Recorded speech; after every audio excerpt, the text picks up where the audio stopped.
자, 신약성경 6페이지로 가겠습니다. 마태복음 5장의 말씀인데요. 마태복음 5장 13절에서 16절까지의 말씀 보도록 하겠습니다. 신약성경 6페이지 마태복음 5장 13절에서 16절까지입니다. 찾으셨으면 우리 13절부터 16절까지 같이 읽겠습니다. 시작. 너희는 세상의 소금이니 소금이 만일 그 맛을 잃으면 무엇으로 짜게 하리요? 후에는 아무 쓸데 없어 다만 밖에 버려져 사람에게 밟힐 뿐이니라. 너희는 세상의 빛이라. 산 위에 있는 동네가 숨겨지지 못할 것이요 사람이 등불을 켜서 말 아래에 두지 아니하고 등경 위에 두나니 이러므로 집안 모든 사람에게 빛이 느니라. 이같이 너희 빛이 사람 앞에 비치게 하여 그들로 너희 착한 행실을 보고 하늘에 계신 너희 아버지께 영광을 돌리게 하라. 하나님의 말씀입니다. 아멘. 자, 마태복음 5장부터 7장까지 정말 유명한 말씀이죠. 예수님께서 설교의 형식으로 제자들에게 하신 말씀. 그래서 특별히 산 위에서 이걸 말씀하셨다 해서 산상수훈 혹은 산상보훈 뭐 이런 식으로 우리가 말하고 있습니다. 참 많은 내용들이 이 안에 담겨져 있는데요. 특별히 오늘은 우리가 세상의 소금과 빛이다 이렇게 말씀하고 계세요. 자, 그런데 이 13절에 이제 너희 이렇게 말씀하고 계시죠. 너희는 세상의 소금이니. 자, 너희가 누구를 말하는 것이냐? 우리 일반적으로 그냥 크리스찬 이렇게 우리가 이해를 합니다. 예수님을 구주로 고백하는 사람들. 그런데 조금 더 구체적으로 말하면 바로 마태복음 5장 3절부터 12절까지 여기 보면 8가지 복, 8복에 대해서 나와 있죠. 그러니까 여기에 너희는 누구냐면 바로 이 8가지 복을 소유한 자들이에요. 8복의 대상들. 그러니까 우리가 생각하는 것보다 조금 더 구체적으로 소금과 빛이라는 것이 누구에게나 다 무차별로 적용되는 것이 아니고 바로 이 8복을 소유한 자들에게 예수님께서 이런 복을 내려주시는구나 하는 것을 알 수가 있어요. 자, 너희는 세상의 소금과 빛이다. 사실 소금과 빛으로 우리가 나타나기 위해서는 그것에 걸맞는 삶을 살아야 돼요. 그렇죠? 그렇지 않으면 아무리 우리가 소금입니다, 빛입니다 말을 해봐야 누가 인정을 하겠어요? 나 자신부터도 나를 인정하지 못할 것입니다. 그래서 사실 이 말씀이 참 우리를 부담스럽게 하는데 마크 트웨인이라는 미국의 작가가 그런 말을 했어요. 성경에서 나를 괴롭히는 말씀은 내가 이해하지 못하는 부분이 아니라 내가 너무나 잘 이해하는 부분이다. 바로 그 부분이 나를 너무너무 괴롭힌다. 그렇게 말을 했어요. 참 재미있는 말이죠. 자, 너희가 세상의 빛이다, 소금이다, 빛이다. 이거 우리가 이해 못할 사람이 있을까요? 다 이해해요. 그런데 이게 우리에게 너무도 큰 부담이 됩니다. 왜? 여기에 이 말씀대로 우리가 살지 못하기 때문에.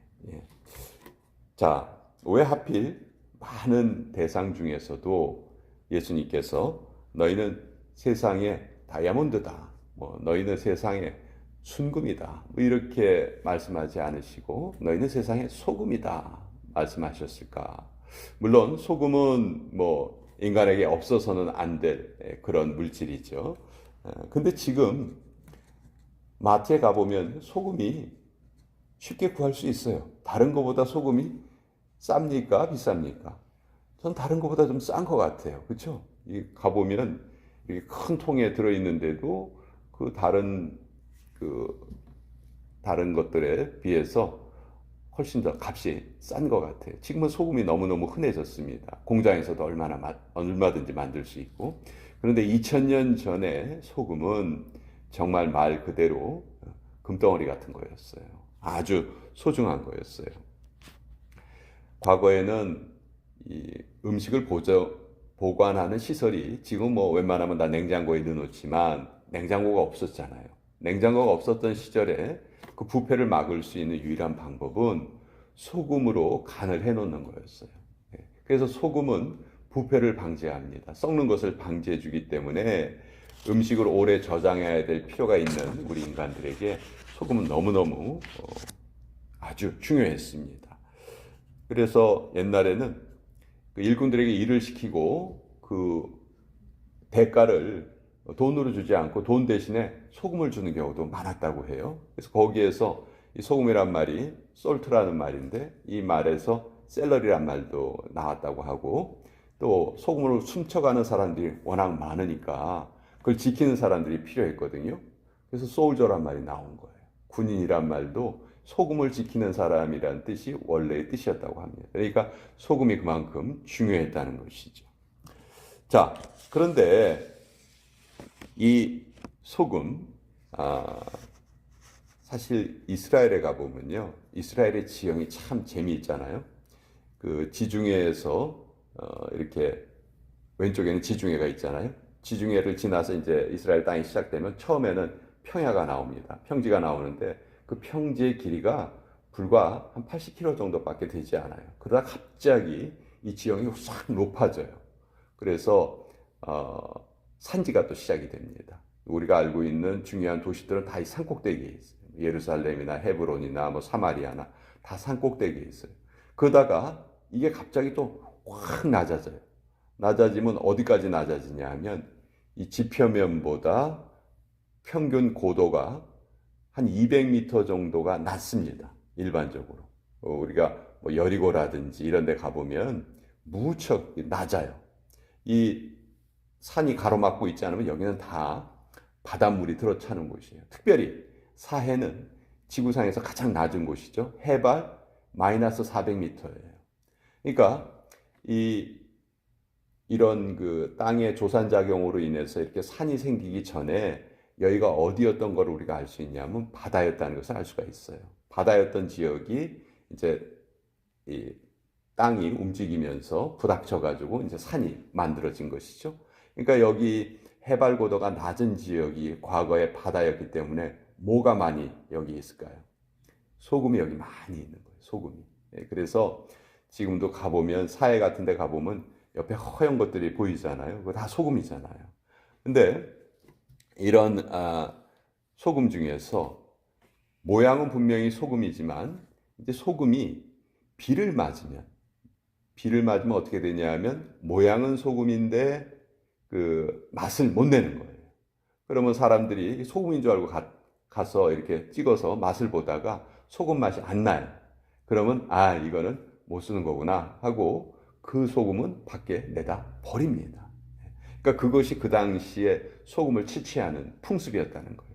그러니까 그게 여기에 잘 나타나 있죠. 13절에 보시면 소금이 만일 그 맛을 잃으면 무엇으로 짜게 하리요? 후에는 쓸데없어 다만 밖에 버려져 사람에게 밟힐 뿐이니라. 당시에 소금을 채취하는 방법이 이랬다는 거예요.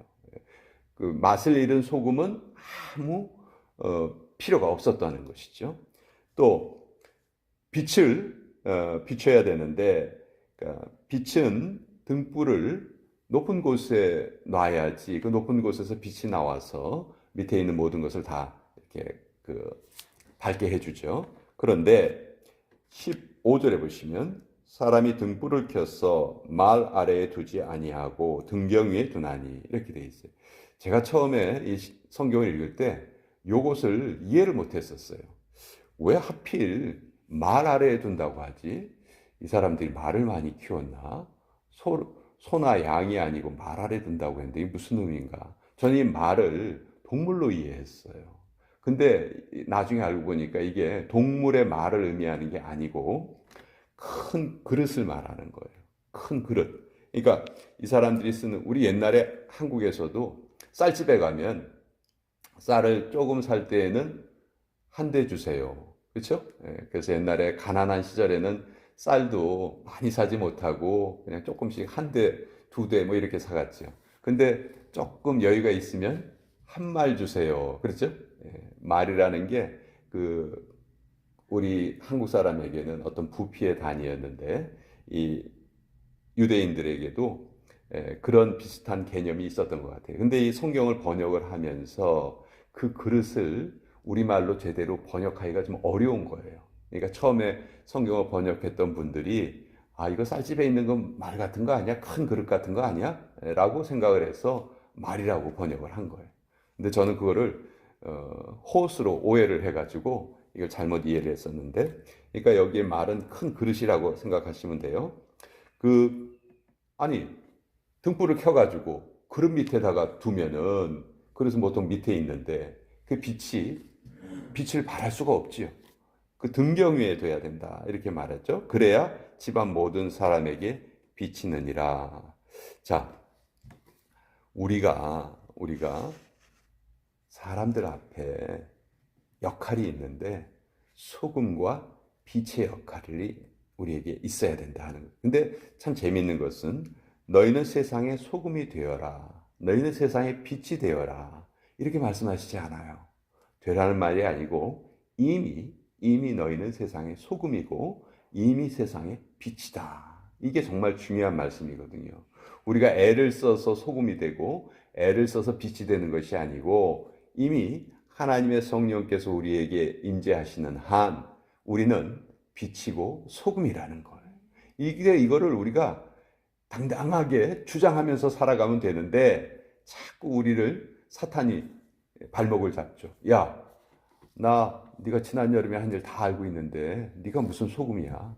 네가 무슨 빛이야? 이렇게 말을 하는 거죠. 그럼 우리는 또 그것 때문에 부끄러워지는 거예요. 그래서 우리 움츠러들어요. 근데 성경은 우리가 그런 생각이 들 때 움츠러드는 것은 결코 우리가 크리스찬이 해야 될 행동이라고 가르치지 않습니다. 그것은 사탄에게 우리가 지는 것이죠. 그때 우리가 사탄에게 할 수 있는 말은 그래, 나 그런 잘못 저질렀었어. 그러나 나는 예수님의 은혜로 다시 용서받았고 이제는 나는 빛이고 소금이야. 그래서 나는 빛과 소금의 역할을 하면서 살아갈 거야. 이것이 내 삶의 목적이야. 우리가 그렇게 당당하게 사탄에게 맞설 수 있어야 한다는 것이죠. 그래서 소금은 부패를 방지하고 빛은 세상을 환하게 비추는 역할을 하는 것이죠. 그래서 우리 크리스찬의 삶이 내가 오늘 이 세상에 사는 이유가 나 자신을 위해서 나 먹고 살려고 사는 것이 아니고 내가 이 세상의 부패를 방지하는구나. 내가 이 세상의 어둠을 쫓아내는구나. 근데 내가 그걸 어떻게 할 수 있죠? 내 힘으로? 이 약한 힘으로? 나 못해요. 당연하죠. 못해요. 근데 어떻게 할 수 있느냐? 내 안에 임재하고 계신 주님을 통해서 내가 그걸 할 수 있다는 것이죠. 그래서 우리는 늘 주님의 능력을 나타내는 반사체다. 주님의 빛을 쏘아대는 반사체고 또 주님이 우리에게 주신 그 역할을 우리가 당당하게 하면서 살아가는 것이 우리의 삶의 역할이다. 지금 우리 교회에 뜻하지 않게 이렇게 코로나 확진자들이 생겼잖아요. 그 원인이 뭡니까? 우리가 기도회로 모였었어요. 근데 그 기도회 모인 분들이 또 그런 어려움을 당하고 있어요. 저는 아주 확신을 하게 됐습니다. 우리가 이 기도회로 모이는 것이 정말 중요한 일이구나. 사탄이 이렇게 방해를 하려고 하는구나. 우리가 그것 때문에 이제는 모이지 말자 이러면 우리는 사탄에게 치는 것이 되겠죠. 근데 정말 중요한 일을 할 때에는 방해가 있고 어려움이 있어요. 그러나 이것을 이겨내는 것이 우리가 소금이고 이것을 이겨내는 것이 우리가 빛의 역할을 하는 것이다. 그래서 오늘도 우리가 내가 빛이고 소금이라는 것을 알고 이 세상을 살아가면요 정말 당당하게 살아갈 수가 있습니다. 힘있게 살아갈 수가 있어요. 그래서 오늘 이 말씀 우리 같이 한번 나눠보았습니다. 자,